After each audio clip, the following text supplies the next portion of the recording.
Namun sebelumnya sama-sama kita baca surah Al-Fatihah. Tunjukkan pada Rasul Sallallahu Alaihi Wasallam, keluarganya dan juga sahabat-sahabatnya, serta pengikut sahabat hingga ke hari kiamat. Tak lupa kepada guru-guru kita, orang tua kita bil khusus mu'alifi hadal kitab, sahibu sirril wafi wal akhlaqin naki wal fahmi sofi, Sayyidina Syekh Ahmad Asrari. Nafa'ana Allah bi wa bi ulumi wa bi asrari bitari. Al-Fatihah. Bismillah.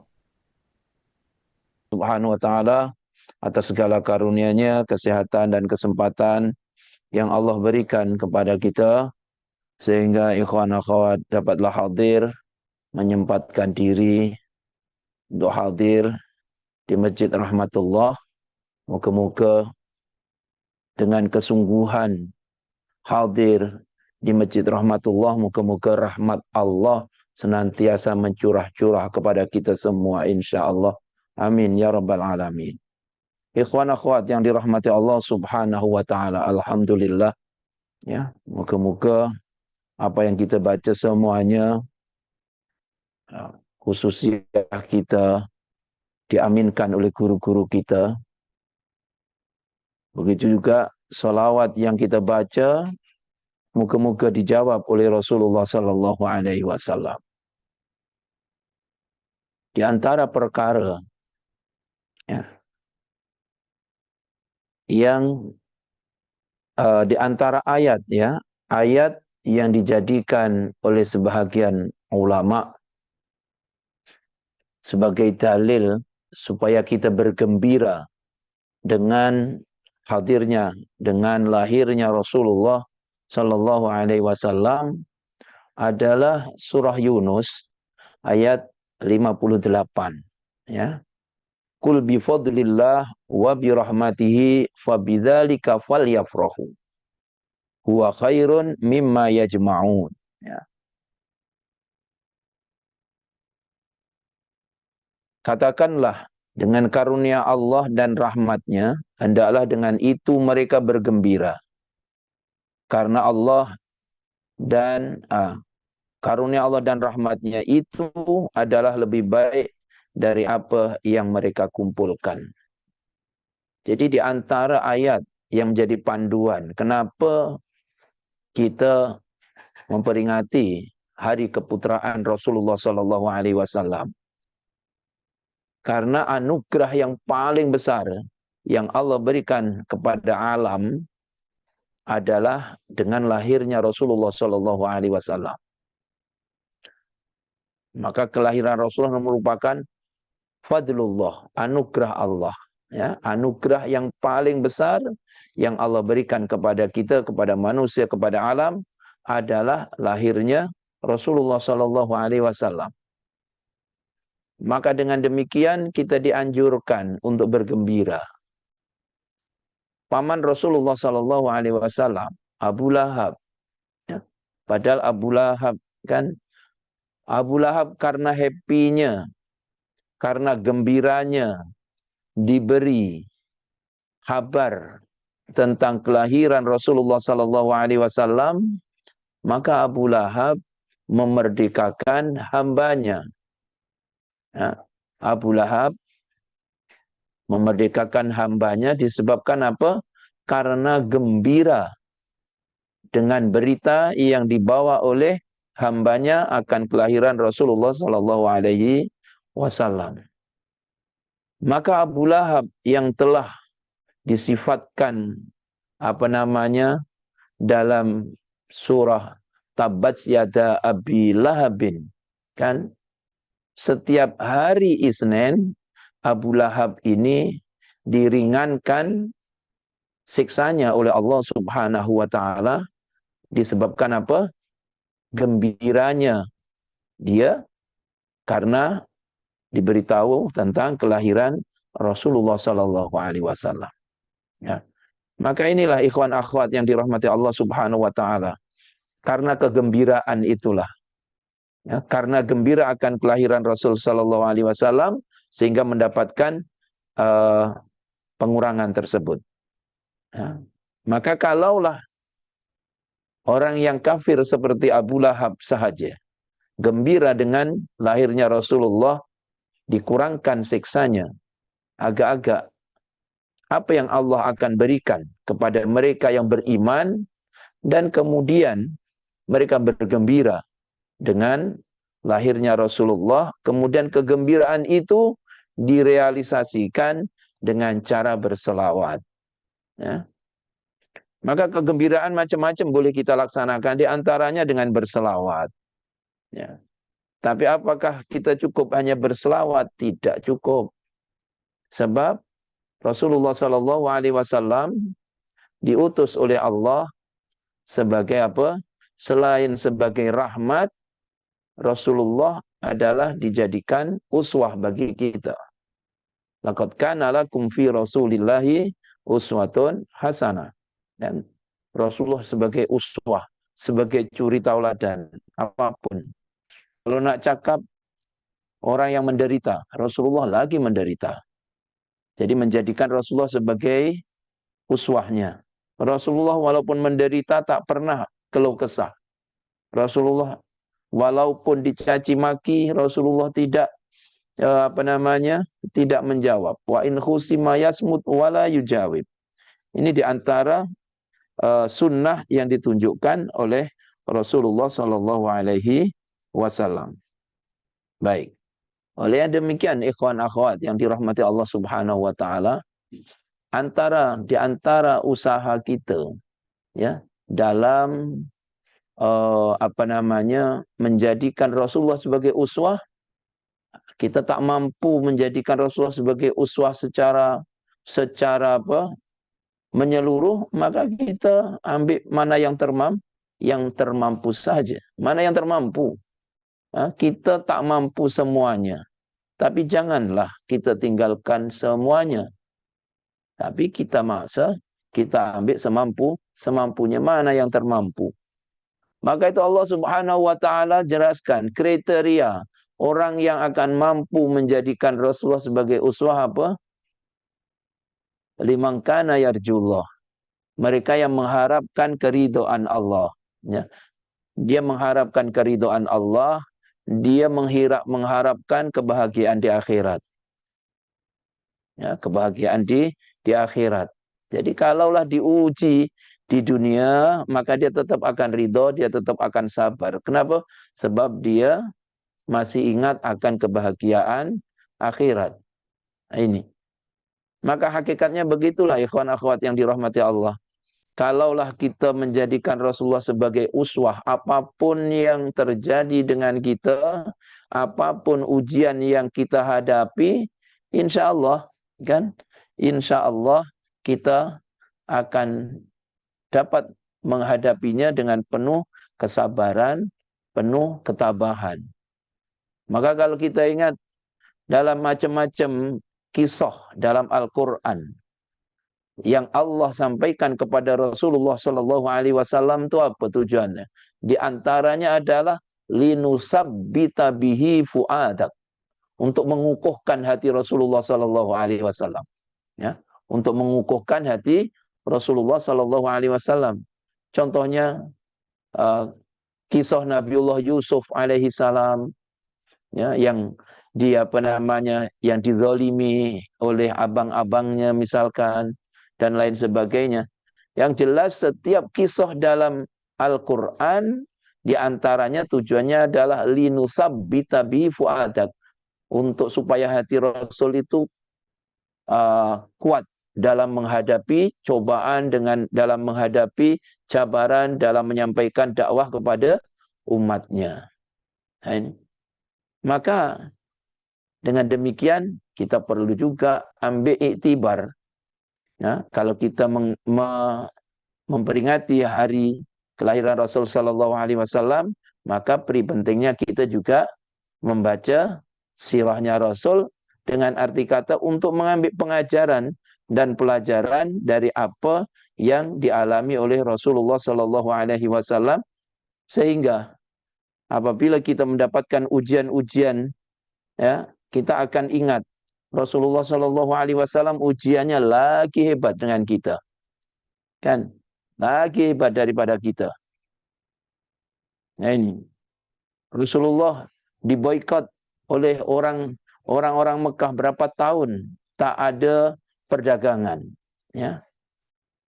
Kita inflasi macam mana pun masih boleh juga. Nak belanja masih boleh juga. Kan? Nak belanja-belanja masih boleh juga. Tapi kalau kita kemudian mengimbas kembali tentang sejarah Rasulullah SAW, akhirnya apa yang kita hadapi, apa yang kita rasakan tak seberapa kalau dibanding dengan ujian yang Allah Subhanahu wa taala berikan kepada Rasulullah sallallahu alaihi wasallam. Maka yang demikian ikhwan akhwat yang dirahmati Allah Subhanahu wa taala, itu di antara pengajaran, ya, di antara pengajaran dan pelajaran yang boleh kita ambil sempena kita apa? Kita memperingati Rasulullah sallallahu alaihi wasallam, kelahiran Rasulullah sallallahu alaihi wasallam. Memang pentingnya kita mempelajari sirah, sebab dalam Al-Qur'anul Karim cara Allah Subhanahu wa taala menyampaikan pengajaran dan pelajaran banyak menerusi kisah-kisah juga. Kan? Banyak menerusi kisah-kisah. Sama ada pengajaran yang baik daripada kisah-kisahnya orang-orang yang baik, ataupun pengajaran ataupun pelajaran yang tak baik supaya kita menjauhi. Supaya kita menjauhi. Contohnya apa? Kisahnya umat Nabiullah Lut alaihi salam yang dilaknat oleh Allah Subhanahu wa taala, kan, yang suka dengan homoseksual misalkan. Maka dengan demikian apabila kita mengingat kembali sirah-sirah seperti itu adalah untuk mengambil pengajaran dan pelajaran yang baik. Kita ambil pelajaran, ya, kita contoh, dan kalau yang tak baik kita berusaha untuk apa? Menjauhinya. Maka moga-moga, ya, moga-moga Allah Subhanahu wa taala berikan kita kekuatan, berikan kita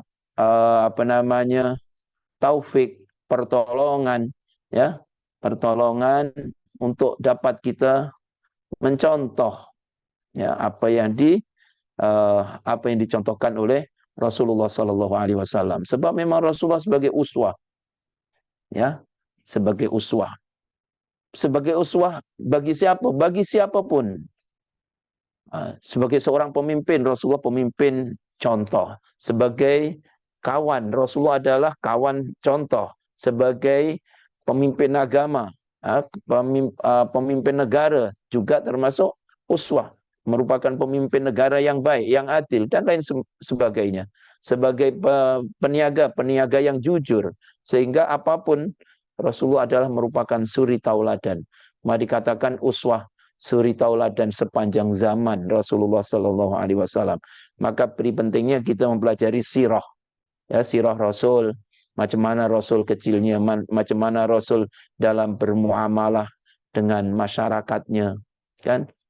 Nah, masyarakat kalau di Batam sekurang-kurangnya masyarakat kanan kiri masih ramai yang Islam. Kalau macam yang kita yang kat Singapura ni hanya 15% Islamnya. Muasyarahnya dengan bermacam-macam agama. Jangankan tak perlu jauh-jauh, depan rumah dah agama lain. Kan? Jiran sebelah je dah agama lain, bangsa lain. Nah, ini.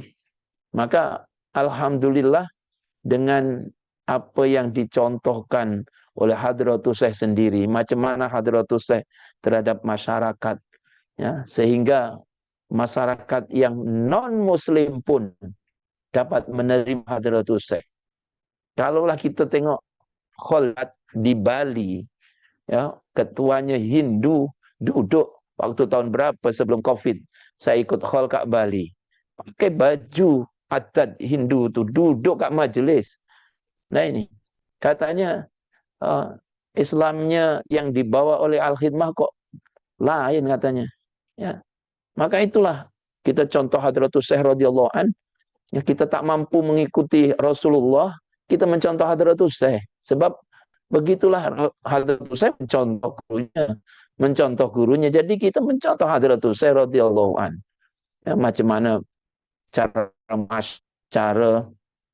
Hadratus Syekh dengan masyarakat. Nah, ini. Nah, itu Jangan mudah bawa oleh keadaan kanan kiri kita. Kita berpandukan dengan Hadratus Syekh radhiyallahu an. Maka moga-moga dengan dengan keistiqomahan, dengan keteguhan jiwa itu ya akan menggembirakan Hadratus Syekh, dan moga-moga kita akan dikumpulkan dengan beliau nanti insyaallah. Begitulah ikhwan akhwat yang dirahmati Allah Subhanahu wa taala. Jadi memang Rasulullah sebagai uswah, jadi begitu juga kita menjadikan Hadratus Syekh sebagai uswah bagi kita, ya, sebagai uswah bagi kita. Maka muka-muka Allah Subhanahu wa taala sekali lagi memberikan taufik, memberikan pertolongan kepada kita sehingga kita dapat semampu-mampunya, ya, semampu-mampunya dapat mensuri tauladan. Mana yang mampu? Dari segi apanya yang termampulah. Dari segi ibadahnya tak mampu. Dari apa yang kita termampu. Ya, sebab kalau sudah orang itu cinta, biasanya akan senantiasa ingin mencontoh orang yang dicintai. Contoh paling mudah lah. Kita pakai baju putih, songkok putih. Itu karena kita cinta Hadratus Syekh. Nah ini. Jadi kecintaan itu kita tunjukkan dengan apa yang termampu, dengan apa yang disukai, sehingga kita dengan mengikut mana yang termampu itu, mudah-mudahan suatu saat nanti kita akan dapatlah semakin banyak mengikuti apa yang menjadi istilahnya apa yang menjadi sunnah Hadratus Syekh radhiyallahu an. Kalau tahun ini seperti di tempat masjid yang saya bertugas, kita buat maulid 12 malam. Kemudian ada ceramah ringkas selepas maulid. Jadi temanya kelahirannya diingati, sunnahnya diikuti. Nah, ini kita tanya dengan jamaah, mana satu sunnah yang nak diikuti? Ya. Mana satu sunnah yang sunnah Rasul ini banyak sangat. Tapi kita ini alhamdulillah ada satu sunnah Rasul yang Rasul mengatakan, kalau sekiranya aku tidak memberatkan umatku, akan aku perintahkan umatku menggunakan siwak. Memang berat menggunakan siwak. Tapi kita ini alhamdulillah, murid-murid Hadratus Syekh, pecinta Hadratus Syekh, insya Allah tak berat bawa siwak. Ini mesti kita syukuri. Ya, kita syukuri. Di antara perkara yang Allah khawatirkan, Rasulullah yang Rasulullah rahmat adalah karena siwak itu. Kalaulah sekiranya Rasulullah tak memberatkan umatnya untuk menggunakan siwak, Rasulullah akan perintahkan umatnya menggunakan siwak setiap nak sembahyang. Kan? Maka kita alhamdulillah tau. Sebab kenapa kita tak berat membawa siwak? Sebab kita mencontoh Hadratus Syekh masalahnya. Kan yang dibawa Hadratus Syekh ini siwak sama tasbih. Siwak dengan tasbih. Itu aja. Maka kita alhamdulillah dengan kita cinta kepada Hadratus Syekh, akhirnya kita tak berat membawa siwak, menggunakan siwak, ya, sekurang-kurangnya apabila kita nak sembahyang, kita nak mengaji. Maka moga-moga kita diberikan pertolongan oleh Allah dapat menghidupkan sunnah yang lain-lainnya insyaallah. Begitulah ikhwan akhwat yang dirahmati Allah, sekelumit apa yang boleh dikongsikan, moga-moga ada manfaatnya. Seperti biasa, sama-sama kita baca surah Al-Fatihah, kita tujukan kepada guru-guru kita, kepada Rasulullah, kepada guru-guru kita, orang tua kita, pendahulu kita yang telah kembali ke rahmatullah, bil khusus Kiai Nabhan. Moga-moga Allah Subhanahu wa taala menerima semua kebaikannya dan memaafkan semua kekhilafannya insyaallah, dan mengumpulkannya bersama dengan hamba-hamba Allah yang saleh. Al-Fatihah.